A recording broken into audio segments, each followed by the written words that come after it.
स्वागत है आप लोगों का हमारे YouTube चैनल महान सर में। और दोस्तों आज हम पढ़ने वाले हैं उत्तरवर्ती मुगल के बारे में। और ये मुगल जो हमारा चैप्टर है उसका ये लास्ट आपका क्या है वीडियो होने वाला है। इसके बाद जो हम पढ़ेंगे वो शिवाजी को पढ़ेंगे, यानी कि मराठा साम्राज्य को पढ़ेंगे। और उसके बाद हमारी एंट्री मॉडर्न हिस्ट्री की तरफ होगी।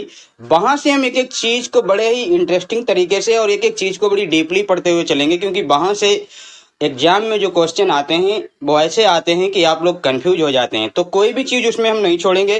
फिलहाल तो ये स्टार्ट करते हैं। और क्या हम पढ़ने वाले हैं आप लोगों को मैं दिखाई देता हूँ। उत्तरवर्ती मुगल शासक जो है उनके बारे में पढ़ने वाले हैं। क्या है, 1707 से लेके 1857 का इतिहास हमको आज पढ़ना है। लगभग अगर मैं बोलूँ तो 150 साल का इतिहास मुझे ये पढ़ना है। और ये 150 साल का इतिहास मतलब कैसा रहा है। हालांकि ये 150 साल का इतिहास ऐसा नहीं है कि मुझे बहुत टाइम लगेगा, बस 10-15 मिनट की क्लास में ये मैं खत्म कर दूंगा इसमें, क्योंकि हमें मुगल शासक पढ़ना है। इसमें कोई ऐसा तो है नहीं हमें पूरा पढ़ना है।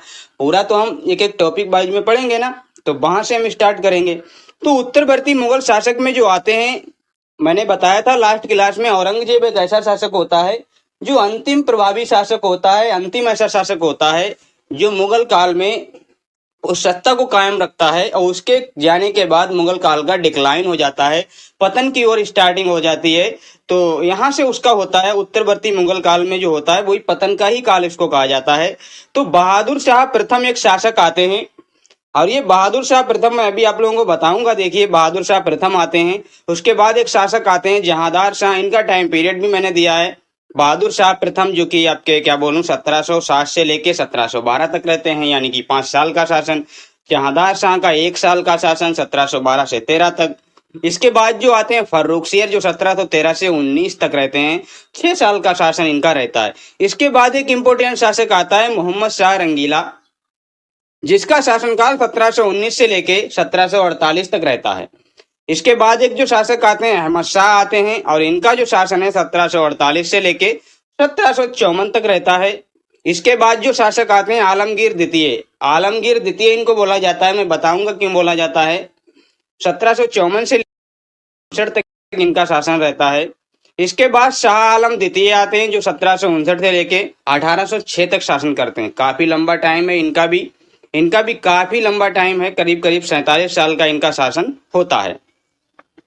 अकबर द्वितीय जो 16 मतलब 1806 से 1837 तक रहते हैं। और आपके कौन आते हैं, बहादुर शाह जफर, जो 1837 से लेके 1857 तक रहते हैं। 20 साल का इनका ये शासन होता है, और बड़ा इंपॉर्टेंट इनका क्या होता है, ये शासन होता है। तो इन सभी राजाओं के बारे में पढ़ेंगे, इन सभी शासकों के बारे में पढ़ेंगे। तो स्टार्ट करते हैं एक एक शासक को लेके। इससे पहले अगर आप लोगों ने हमारे चैनल को सब्सक्राइब नहीं किया है तो चैनल को दोस्तों सब्सक्राइब कर लें और बेल आइकन को प्रेस कर लें, ताकि वीडियो की नोटिफिकेशन आप लोगों को मिलती रहे। और आप लोग सपोर्ट बनाए रखिए, क्योंकि आपका सपोर्ट ही मुझे मोटिवेट करता है। अगर मैं मोटिवेट नहीं होता हूं तो क्लास उतनी दमदार नहीं ले पाता हूं, उतनी अच्छी एनर्जी से मैं क्लास को नहीं कर पाता हूं। तो आप लोगों का सपोर्ट ही मेरी मोटिवेशन का काम करता है। तो वीडियो को शेयर कर दिया करें, जिससे कि और लोगों तक भी वीडियो पहुंच जाए। आप लोगों को तो पता ही है कि कंटेंट जिस लेवल का मैं दे रहा हूं वो लेवल कहीं नहीं मिल रहा है। मतलब आप समझ ही रहे हैं कि क्या कंटेंट में मैं दे रहा हूं। इतना डिजाइन फॉर्म में कंटेंट आपको कहीं नहीं मिलेगा। तो आगे बढ़ते हैं और एक एक शासक के बारे में पढ़ते हैं। सबसे पहले पढ़ते हैं बहादुर शाह प्रथम के बारे में, जिसका काल 1760 से लेके 1712 तक रहता है। तो इसके काल में क्या इंपॉर्टेंट चीजें घटित हुई उनके बारे में जानते हैं। तो सबसे पहली बात तो इसके बारे में यही है कि ये सबसे बुजुर्ग शासक था। क्या था, सबसे बुजुर्ग शासक था, यानी कि बहुत ही वृद्धावस्था में ये शासक बना था। और दूसरी जो इसके बात है, शाहू को कैसे इसने रिहा कर दिया था। ये शाहू कौन है सर, जब हम मराठा को पढ़ेंगे ना तो उसमें एक व्यक्ति आएंगे शाहू महाराज। तो वो शाहू महाराज को ये रिहा करते हैं। तो ये कौन करता है, बहादुर शाह प्रथम। क्योंकि अभी हम मराठा पढ़ेंगे तभी हम उसको यहाँ से रिलेट कर पाएंगे, ठीक है। अभी मैं यहाँ पे अगर कुछ भी बताता हूँ तो आप लोगों को भी समझ में नहीं आएगा, और मैं भी उस लेवल से आपको नहीं समझा पाऊंगा। जब मराठा को मैं पढ़ाऊंगा तब यहाँ से रिलेट करूंगा कि शाहू को किसने क्या किया था, रिहा किया था, बहादुर शाह प्रथम ने। तो नेक्स्ट जो आपका पॉइंट इसमें बनता है, उपाधि जो इसकी थी वो साहेब बेखबर थी। इसको शाह आलम प्रथम भी बोला जाता था। मैंने बताया था आपको पिछली क्लास में, ये बहादुर शाह जो है ये औरंगजेब का बेटा था जिसका नाम मुअज्जम था, और मुअज्जम को मैंने बताया था इसको क्या बहादुर शाह प्रथम कहते थे, और इसी बहादुर शाह प्रथम को शाह बेखबर भी कहते हैं और शाह आलम प्रथम भी कहते हैं। क्या कहते हैं? शाह आलम प्रथम। अगर आपसे पूछा जाए कि शाह आलम प्रथम कौन था, तो बहादुर शाह प्रथम का ही नाम शाह आलम था, बहादुर शाह का ही नाम मुअज्जम था, इसी को शाह बेखबर कहते थे। और बहादुर शाह के टाइम पे 1707 में जैसे ये शासन पे आते हैं, क्योंकि औरंगजेब तो डेथ हो गई 1707 में, अब जो औरंगजेब की जो डेथ होती है तो उसके शासन के लिए उस पे मतलब एक तरीके से गद्दी पे आने के लिए क्या है, उसके जो बेटे होते हैं ना, काम बख्श होता है, आजम शाह होता है, अकबर होता है, और आपका क्या होते हैं, मुअज्जम होते हैं, यानी कि बहादुर शाह प्रथम होते हैं। तो इनके बीच में क्या होता है, युद्ध होने लगते हैं। युद्ध जब होते हैं इनके बीच में, जब युद्ध होंगे, क्योंकि उत्तराधिकार के लिए युद्ध चाहिए, गद्दी तो चाहिए ही चाहिए, तो इसके लिए क्या होता है, युद्ध शुरू होता है, और उस युद्ध का नाम क्या होता है, 1707 में उत्तराधिकार की जो लड़ाई होती है उसका नाम होता है जजाजऊ। यहाँ पे जाजऊ का युद्ध होना चाहिए था, मतलब जो पहला था उसमें डंडा लगना चाहिए था, पाई की मतलब बड़िया की मात्रा होनी चाहिए थी। जाजऊ का युद्ध होता है, यहाँ पे लिख दिया है मैंने जजाऊ का युद्ध। तो कोई बात नहीं है, आपका जो क्वेश्चन है वो बिल्कुल तैयार होगा, जाजऊ का हो या जजाजऊ का हो। तो ये जजाजऊ का युद्ध होता है 1707 में होता है, उत्तराधिकार की लड़ाई होती है। इसमें देखिए कौन कौन लड़ते हैं, एक तरफ तो आपके होते हैं बहादुर शाह यानी कि यही, और दूसरी तरफ आपके आजम शाह और कामबख्श होते हैं, ये लड़ते हैं। इसमें क्या होता है, बहादुर शाह की जीत होती है। किसकी जीत होती है? बहादुर शाह की जीत होती है, और बहादुर शाह क्या है, शासन पे आ जाता है। क्योंकि ये उत्तराधिकार का जो युद्ध है मुगल काल में, मैंने देखा है, मैंने क्या देखा है, आप लोगों को मैंने पढ़ाई है, तो लगभग लगभग हर एक राजा के काल में हुआ है। अकबर को छोड़ दिया जाए, अगर हुमायूं को छोड़ दिया जाए, हुमायूं के भी काल में होता है, उसके भाइयों के द्वारा युद्ध होता है उसके साथ, और जो बाबर को छोड़ दिया जाए तो लगभग लगभग सभी के काल में होता ही रहता है, अकबर को छोड़ के और बाबर को छोड़ के। तो ये हमने देखा था पिछली क्लासों में।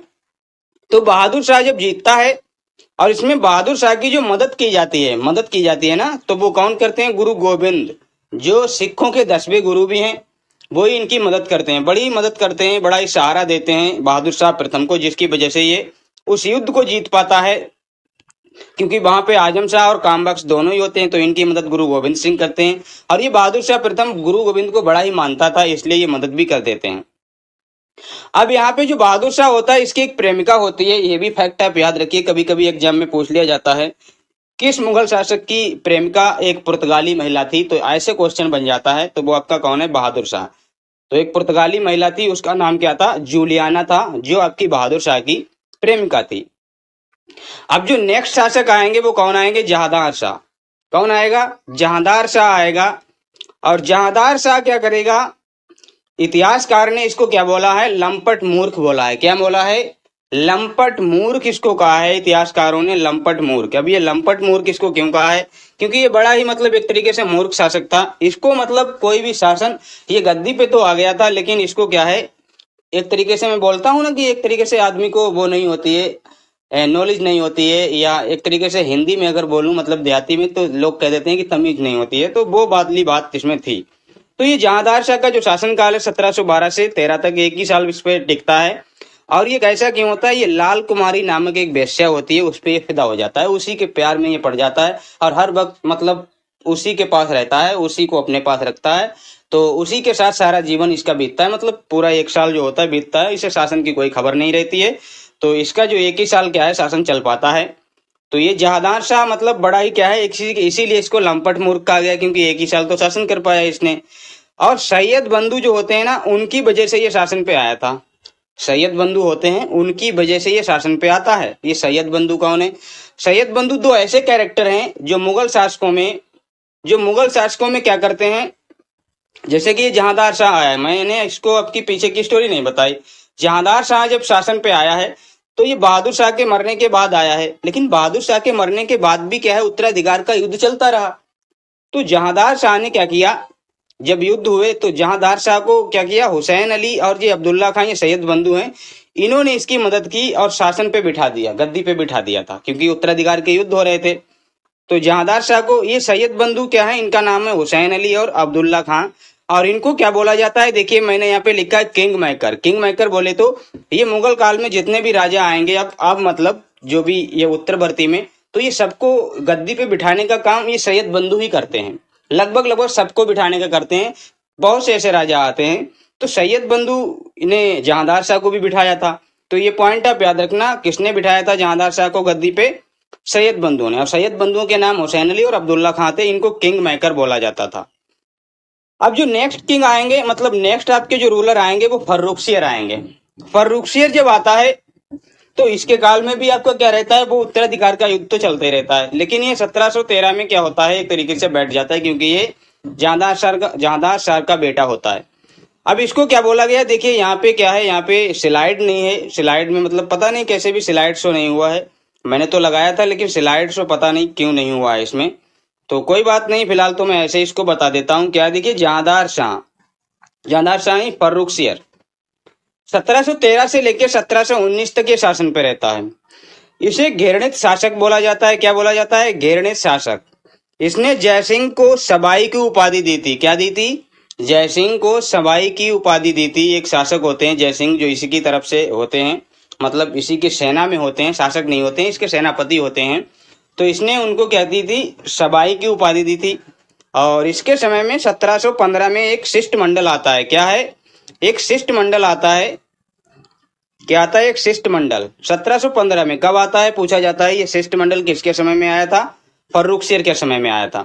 और इस शिष्टमंडल में कौन है? एक तो आपके आते हैं डॉक्टर हैमिल्टन, और एक आते हैं इसके अध्यक्ष बनके जॉन सेरेन। इसको जॉन सोरेन भी कहते हैं, जॉन सेरेमन भी कहते हैं, तो जॉन शोर भी कहते हैं। ये सारी बातें इनके बारे में होती हैं। तो फर्रुखसियर के काल में जो शिष्टमंडल आया, इसमें जो डॉक्टर हैमिल्टन आया, हैमिल्टन ने क्या किया? हैमिल्टन ने इस फर्रुखसियर का इलाज किया। क्यों? इसके जो मतलब एक तरीके से मैं बोलूं तो इसके बड़ी मतलब इसको एक बीमारी हो रखी थी, और उस हैमिल्टन ने उस बीमारी को ठीक करके दिखा दिया था इस फर्रुखसियर की। और जिसकी बीमारी ठीक हो जाए, मतलब जो हेल्थ से परेशान हो और वो ठीक हो जाए, तो ये बहुत बड़ी बात होती है उसके लिए। तो उसने क्या किया? आप मांगो, आप क्या मांगना चाहते हो, ऐसा फर्रुखसियर ने बोला।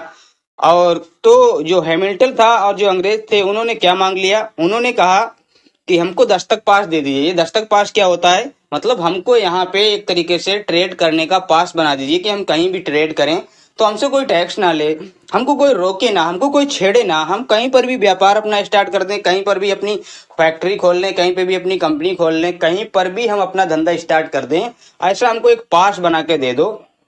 तो ये जो पास इन्होंने दिया बना के, किन्होंने दिया? ये फर्रुखसियर ने दे दिया, क्योंकि उस टाइम पे मुगल ही तो एक ऐसी सत्ता थी जो भारत पे शासन कर रही थी। तो इनका पास बनाया हुआ पूरे भारत में माना जाने लगा था। मतलब एक तरीके से जहां जहां पे इनका क्षेत्र था, वहां पे इनका ही मतलब माना जाता था। तो इन्होंने जो दस्तक पास ये दिया, अब इस दस्तक पास का अंग्रेजों ने मिसयूज करना स्टार्ट कर दिया। ये मिसयूज क्या होता है? मतलब गलत तरीके से इस्तेमाल किया। उस उस जो दस्तक पास की फोटोकॉपी करा करा के, मतलब फोटोकॉपी कहने का मतलब यही है मेरा, कि उसका एक तरीके से बड़ा ही मतलब गलत इस्तेमाल किया। उधर भी दे दिया उन शासक, मतलब वहां पे भी ट्रेड करने के लिए, वहां पे भी सब जगह जहां पर परमिशन भी नहीं, वहां पर भी दिखा दिया कि देखो मेरे पास ये है, दस्तक पास है, मैं यहाँ पे ट्रेड कर सकता हूँ। तो लोग मान जाते थे। तो ऐसा इसने किया, और ये फर्रुखसियर की बहुत बड़ी भूल थी।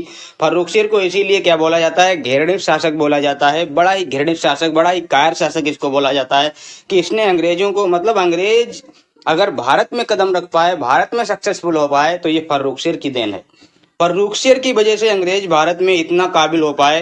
फर्रुखसियर की वजह से भारत में अंग्रेजों ने 250 साल तक शासन किया था। ये फर्रुखसियर की एक गलती, जो कि दस्तक पास थी। तो ये दस्तक पास का जो इतिहास है बड़ा ही जटिल है, लेकिन मैं उतनी डिटेल में जाना नहीं चाहता हूँ। मैं आपको सिंपली समझाना चाहता हूँ कि दस्तक पास एक ऐसा दस्तावेज था जिसको आप मैग्ना कार्टा भी बोल सकते हैं, एक अधिकार पत्र भी बोल सकते हैं, जो अंग्रेजों को व्यापार करने के लिए पूरे भारत में एक तरीके से अनुमति दे रहा था। अब ये जो फर्रुखसियर था, इसको भी सैयद बंधुओं की सहायता से शासक बनाया गया था, क्योंकि ये भी घेरणित शासक था। तो सैयद बंधुओं की वजह से ये भी शासक बनता है। ठीक है, कोई बात नहीं, ये सैयद बंधुओं की वजह से, अब सैयद बंधुओं की वजह से ही शासक बन रहे हैं। इससे पहले भी जहांदार शाह से पहले भी, ये फर्रुखसियर के बाद, फर्रुखसियर से पहले भी कुछ शासक आते हैं जो मतलब थोड़े दिन के लिए रहते हैं, लेकिन उनका मैंने नाम नहीं लिखा है। जैसे कि रफीउद दर्जात है, ऐसे कई एक नाम है, तो वो मैंने लिखे नहीं, क्योंकि वो इम्पोर्टेंट नहीं। आपके शासन में जो इम्पोर्टेंट है वो आपके यही है। तो सैयद बंधुओं की सहायता से शासक ये बनता है। कौन? फर्रुखसियर। अभी हमने पीछे देखा था जहांदार शाह भी बना था। और ये सैयद बंधु कौन थे? हुसैन अली और अब्दुल्ला खां। इनको किंग मेकर बोला जाता था। इसके बाद जो शासक आते हैं वो कौन आते हैं आपके? मोहम्मद शाह रंगीला। और ये 1719 से लेके 1748 तक शासन करते हैं। कब तक करते हैं दोस्तों? 1719 से लेके 1748 तक इनका शासन रहता है। अब इनके बारे में बड़ा ही अच्छी तरीके से पढ़ना है, क्योंकि ये बहुत इंपॉर्टेंट शासक हैं, क्योंकि इन्होंने काफी अच्छा शासन किया है, काफी दिनों तक शासन किया है। और इनको मोहम्मद शाह रंगीला बोला जाता है। इन्होंने क्या किया था? यहाँ पे देखिए, यहाँ पे जो पीडीएफ में मैंने मतलब ये डाला है, इसमें थोड़ी सी मिस्टेक आ गई है। और वो क्या मिस्टेक है दोस्तों?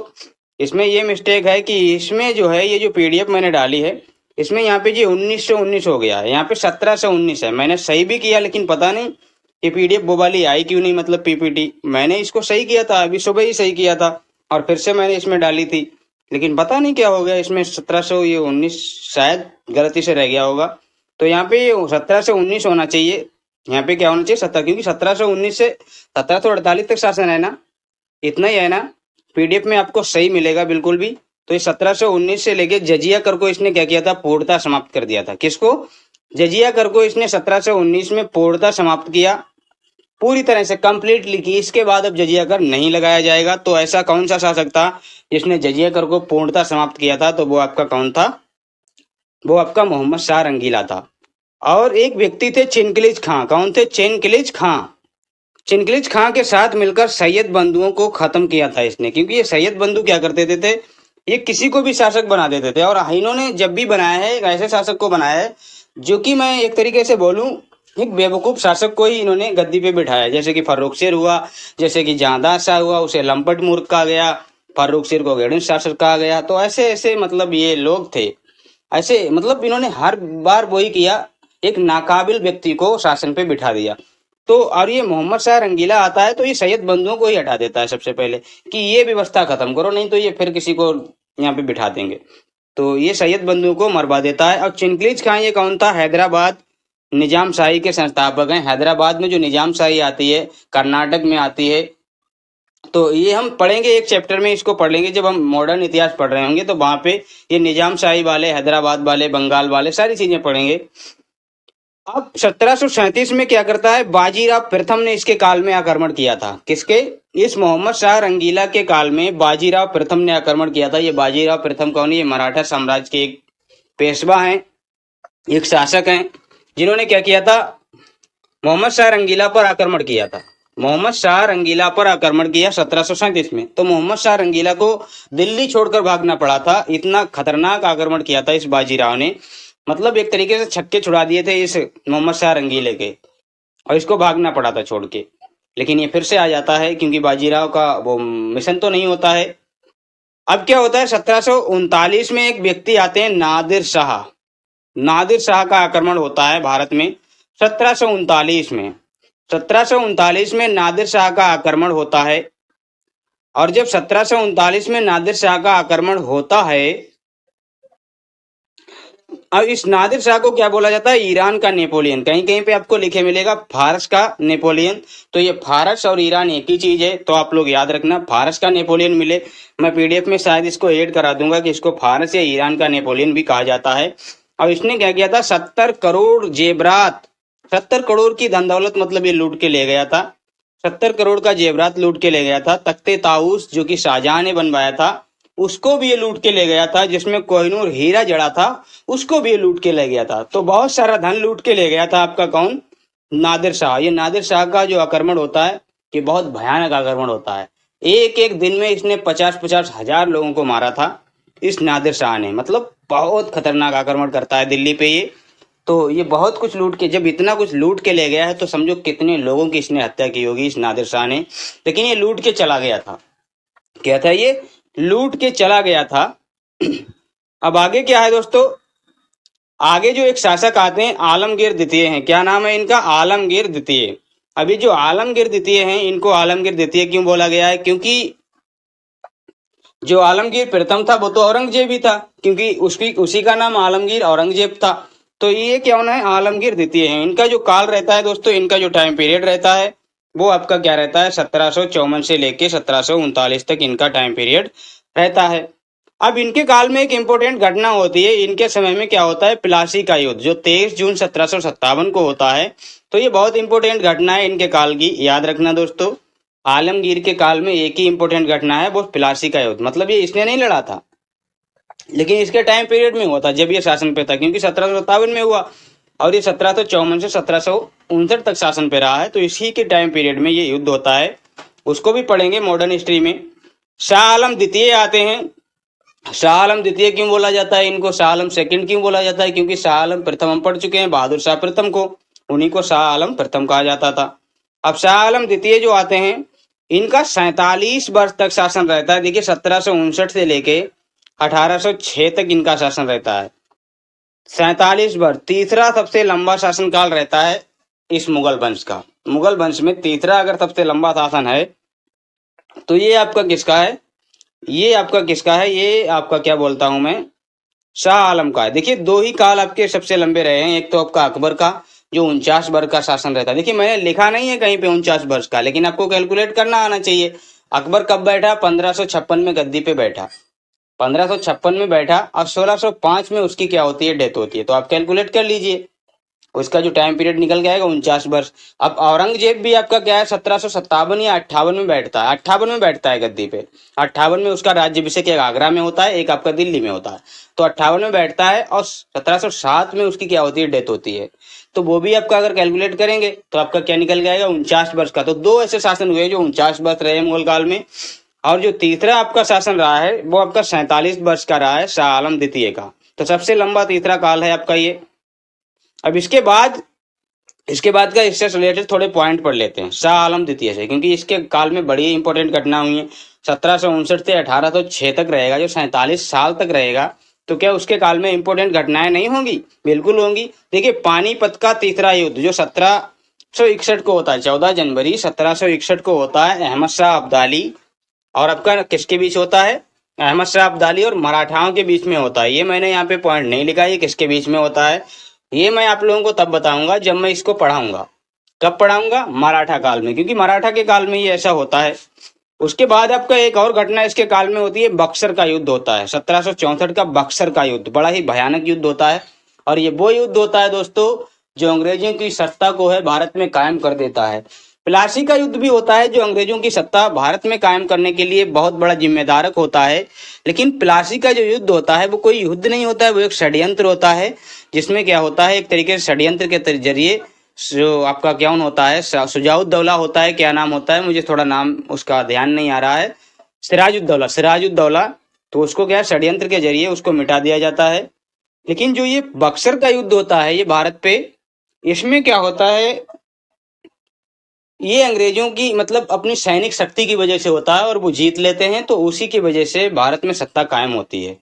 इसके बाद में एक और इम्पोर्टेंट घटना होती है, क्या होती है, जैसे कि इलाहाबाद की संधि होती है। इलाहाबाद की संधि दो होती है, एक तो आपकी 12 अगस्त को होती है, एक 16 अगस्त को होती है, और ये 1765 को होती है। मैं बताऊंगा मॉडर्न हिस्ट्री में जब सिराजुद्दौला को पढ़ाऊंगा तो वहीं पे इनकी ये संधियां भी पढ़ाऊंगा। वहां पे जब मैं ये पढ़ाऊंगा तो आपको डिटेल में बताऊंगा इस संधियों में क्या हुआ था। अब इन संधियों में कभी समझ में नहीं आता है, आप किसी से भी पढ़ लीजिए, आपको कभी समझ में ही नहीं आता है कि संधियों में हुआ क्या था। कहीं पे 26 लाख की बात, कहीं पे कुछ लाख की बात, ये बातें समझ में नहीं आती कि 26 लाख देने किसको थे, मिले किसको थे। ये बात आज तक मुझे नहीं मतलब मुझे भी नहीं समझ में आ रही थी, लेकिन मैं आप लोगों को बताऊंगा इसमें क्या होता है।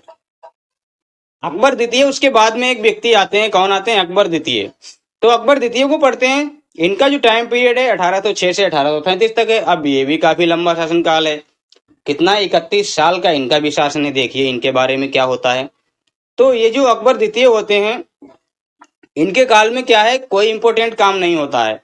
सिर्फ ये जो राजा राम मोहन राय होते हैं ना, आप पढ़ेंगे राजा राम मोहन राय को, जो मॉडर्न हिस्ट्री में धर्म सुधार आंदोलन होंगे, समाज सुधार आंदोलन होंगे, उनको जब पढ़ेंगे, स्वामी दयानंद, विवेकानंद, राजा राम मोहन राय, ऐसे व्यक्तियों को जब पढ़ेंगे तो राजा राम मोहन राय को जो राजा की उपाधि दी थी ना, किसकी राजा की उपाधि वो किसने दी थी, वो इन्होंने ही दी थी। किन्होंने, अकबर द्वितीय ने राजा राम मोहन राय को राजा की उपाधि दी थी। ये मैं आपको पढ़ाऊंगा। अब अकबर द्वितीय ने एक और इम्पोर्टेंट काम क्या हुआ इनके काल में, इन्हीं के काल में मुगल सिक्के बंद हो गए। तो जो मुगल काल के जो सिक्के चल रहे थे, क्वाइन चल रहे थे, वो इन्हीं के काल में बंद होते हैं 1835 में। तो दो इंपोर्टेंट घटनाएं इनके काल में होती हैं। एक तो ये राजा राममोहन राय को राजा की उपाधि दे देते हैं, और दूसरा ये क्या है, इनके काल में मुगल सिक्के बंद हो जाते हैं। अब जो लास्ट हमारा आता है 1837 से 1857 तक एक शासनकाल रहता है, और वो आपका रहता है बहादुर शाह जफर। इसको बहादुर शाह अगर सेकंड भी बोले तो कोई दिक्कत नहीं है, क्योंकि बहादुर शाह पहले तो हो चुके हैं। ये बहादुर शाह कौन है, जफर हैं, इनको बहादुर शाह सेकंड भी बोला जा सकता है। तो ये बहादुर शाह आपके क्या होना है, इनका काल क्या रहता है, देखिए इनका काल तो यहाँ पे लिखा ही हुआ है 1837 से लेके 1857। अब इनके टाइम पीरियड में जो घटनाएं होती हैं, देखिए ये अंतिम मुगल शासक होता है, क्या अंतिम मुगल सम्राट होता है, और इसको कैद करके रंगून भेज दिया था। किन्होंने, अंग्रेजों ने इसको कैद करके कहाँ भेज दिया था, रंगून भेज दिया था। और वहीं रंगून में इसकी क्या हो जाती है, डेथ हो जाती है। कब होती है ये डेथ, ये डेथ इनकी कब होती है दोस्तों, ये डेथ इनकी होती है 1862 में, इनकी डेथ हो जाती है। अब ये जो थे, ये जफर नाम से कविताएं लिखते थे। किस नाम से कविताएं लिखते थे, जफर नाम से ये कविताएं लिखते थे। तो जफर नाम से कौन कविताएं, अपने ये देखिए मैंने आप लोगों को बताया होगा, जैसे कि एक दारा सिकोह था, वो भी आपको कविताएं लिखता था।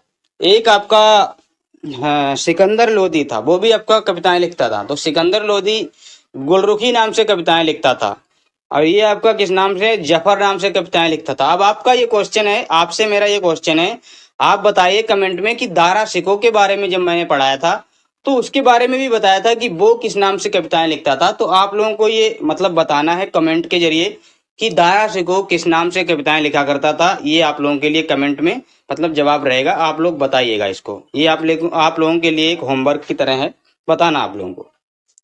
अब बहादुर शाह के काल में क्या मैंने बताया, एक व्यक्ति हैं मिर्जा गालिब। मिर्जा गालिब इनके दरबारी कवि थे। मिर्जा वही गालिब जिनकी आप शायरियां सुनते हैं, मिर्जा के नाम से जो होते हैं, मिर्जा गालिब वही आपके क्या है, मिर्जा गालिब आपके क्या है, दरबारी कवि थे। तो ये किसके दरबारी कवि थे, ये पूछा जाता है। तो ये बहादुर शाह जफर के काल में क्या थे, ये दरबारी कवि थे। तो इनको याद रखना। और बहादुर शाह की जो डेथ होती है, मैंने बताया 1862 में रंगून या बर्मा, जिसको आज म्यांमार भी कहते हैं, तो वहां इनकी डेथ हो जाती है। उस टाइम पे इसको रंगून या बर्मा कहा जाता था, तो वहां पे इनकी डेथ होती है। तो ये इंपोर्टेंट क्या थे, शासक थे। तो इंपोर्टेंट शासक थे। आगे मैं बता देता हूँ कि आगे मैं आप लोगों को क्या पढ़ाने वाला हूँ। आगे हमारा ये शिवाजी का पार्ट आएगा, मराठा साम्राज्य आएगा। तो इसकी पीडीएफ मैं तैयार कर रहा हूँ, थोड़ा बहुत तैयार हो चुका है, थोड़ा बहुत बचा हुआ है, तो इसको मैं शुरू करूंगा। तो अभी के लिए आप लोगों के लिए क्या है, अगर आप लोगों ने हमारा चैनल सब्सक्राइब नहीं किया है तो हमारे चैनल को सब्सक्राइब कर लें, और बेल आइकन को प्रेस करके वीडियो की नोटिफिकेशन जिससे आपको मिलती रहे। अगर आपको पीडीएफ चाहिए तो हमारा ये टेलीग्राम चैनल भी ज्वाइन कर लें, यहाँ पे आपको पीडीएफ भी मिलेगी। तो मिलते हैं फिर नेक्स्ट वीडियो में, तब तक के लिए धन्यवाद।